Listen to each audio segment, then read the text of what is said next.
One thing we didn't discuss is return on investment. Can we have a look at what IoT is bringing in terms of return on investment? I think it's very difficult in just to talk return of investment from day one. You have to look over a period for this, because when you change process like you do within IoT, you cannot sit down from day one and say, oh, I've saved this and now I have my investment at home and now I will just earn some money. It will take time to change, and there will be an investment up front. But I think all the side effects coming up, all the better service you can have, the better quality within service and all that, it's difficult to put some numbers on that. But I think if you do not change this process as a company, you will be behind, because everyone is going that way. And the tools are out there, the products are there, the sensors are there, everything there is just to utilize it. And then you have to build your own models and processes on top of that, and get what you can do in savings or better service or whatever it is. Because sometimes it's not just saving money, it could be to strengthen your position on the market by providing a lot of extra services. And you can't put a cost on that one.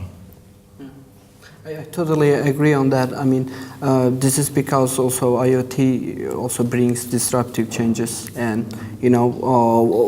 when you change your business in a better way, and after a while it becomes normal, and it actually disrupts your competitors.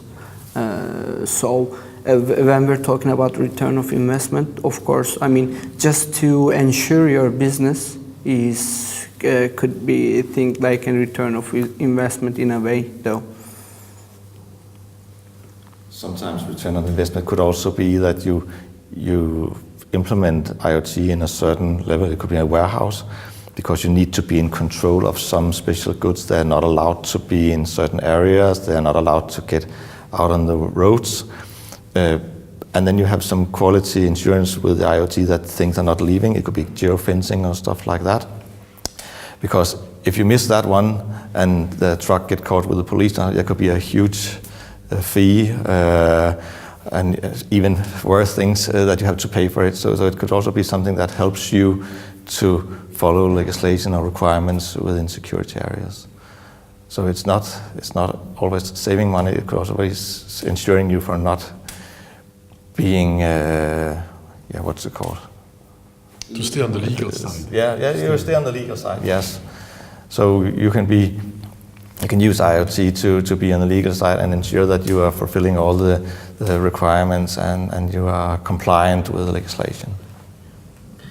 Sometimes also you get surprising benefits. For example, especially with the IoT, you will have big data capabilities, and then you can do some data mining, and you can have you can see something that normally humans cannot see, and you can get a lot of benefits from different ideas that pops up from the data mining and big data processes.